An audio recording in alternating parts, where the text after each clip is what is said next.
Assalamualaikum warahmatullahi wabarakatuh. Perkenalkan, nama saya Taufik El Rahman dengan NIM D1A021646. Dalam video kali ini saya ingin memaparkan atau menjelaskan terkait dengan materi hukum pertanahan kelas D1. Ada 3 materi atau ada 3 pembahasan yang ingin saya bahas terkait dengan hukum pertanahan. Yang pertama yaitu pengertian hukum pertanahan. Yang kedua, ruang lingkup hukum pertanahan. Dan yang ketiga yaitu dasar-dasar hukum yang mengatur tentang hukum pertanahan. Yang pertama yaitu terkait dengan pengertian hukum pertanahan.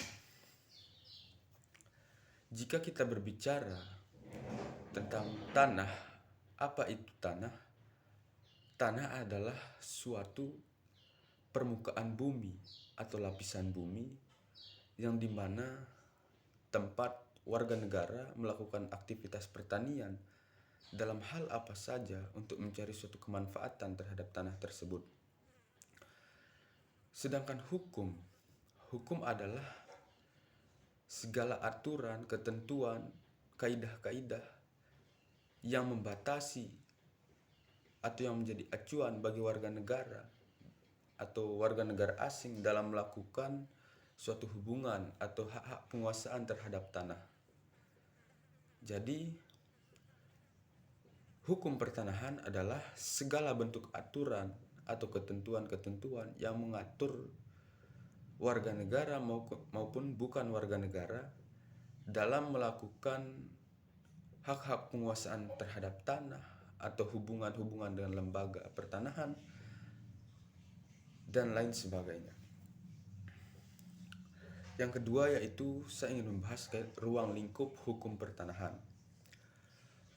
Ruang lingkup hukum pertanahan, yang pertama saya ingin membahas terkait hak bangsa Indonesia.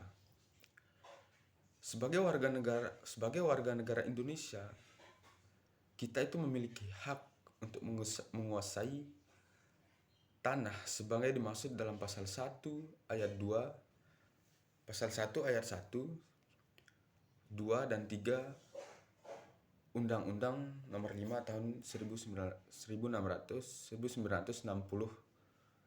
yaitu Undang-Undang Pokok Agraria.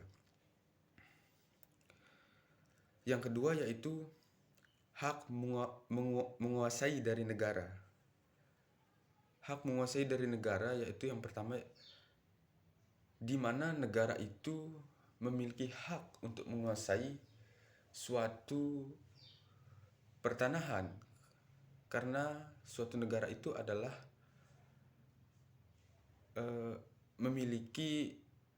karena suatu negara itu adalah organisasi tertinggi yang berhak untuk menguasai suatu wilayah dengan mempertimbangkan untuk mensejahterakan rakyatnya.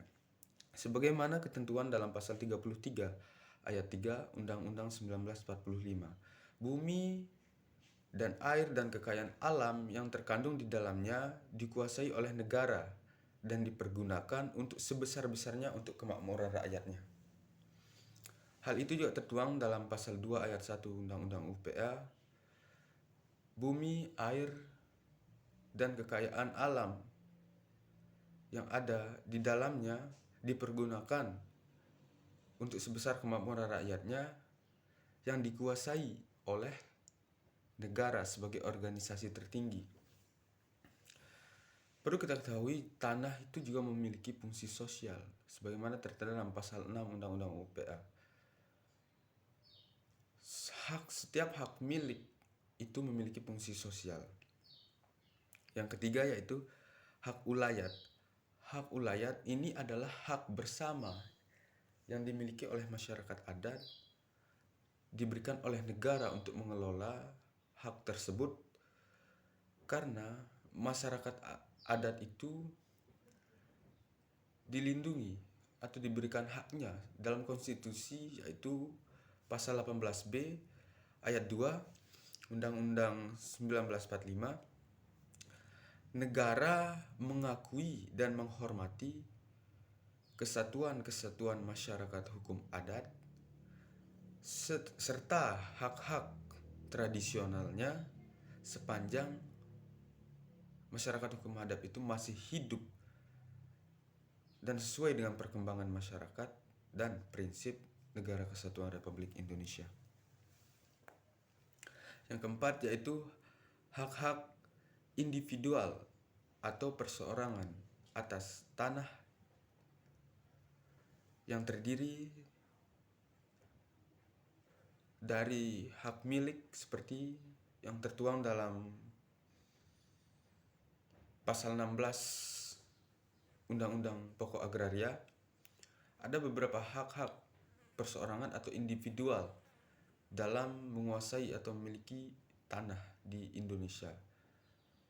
Yang pertama itu ada hak milik, hak guna usaha, hak guna bangunan, hak sewa, hak pakai, hak membuka tanah, dan lain sebagainya. Jadi itulah yang menjadi ruang lingkup dalam hukum pertanian terkait dengan mengatur tentang hak warga negara Indonesia maupun hak warga negara asing. Yang kedua yaitu hak menguasai dari negara. Yang ketiga yaitu hak ulayat, hak bersama masyarakat adat. Yang keempat yaitu hak individual atau hak perseorangan. Yang terakhir pembahasan saya itu adalah terkait masalah apa yang menjadi dasar-dasar hukum yang mengatur tentang hukum pertanahan yang ada di Indonesia. Dasar hukum. Ada dua dasar hukum dalam hukum pertanahan Indonesia. Yang pertama itu dasar hukum yang tertulis dan dasar hukum yang tidak tertulis. Dasar hukum yang tertulis adalah dasar hukum yang dimana ketentuannya diatur dalam pemerintahan atau sudah dikodifikasi. Yang pertama yaitu pasal 33 ayat 3 Undang-Undang 1945, Undang-Undang 1945, dan pasal 18B ayat 2 Undang-Undang 1945, dan yang penting adalah Undang-Undang Pokok Agraria yang mengatur tentang pertanahan, apa menjadi hubungan tanah dengan lembaga, bagaimana cara memiliki ini, itu sudah diatur dalam Undang-Undang Pokok Agraria sebagai peraturan pelaksananya. Adapun aturan yang tidak tertulis seperti norma hukum adat dan kebiasaan-kebiasaan masyarakat hukum adat ada di wilayah negara Republik Indonesia. Mungkin hanya ini yang dapat saya sampaikan. Kurang lebihnya saya mohon maaf. Wabillahi taufiq wal hidayah. Assalamualaikum warahmatullahi wabarakatuh.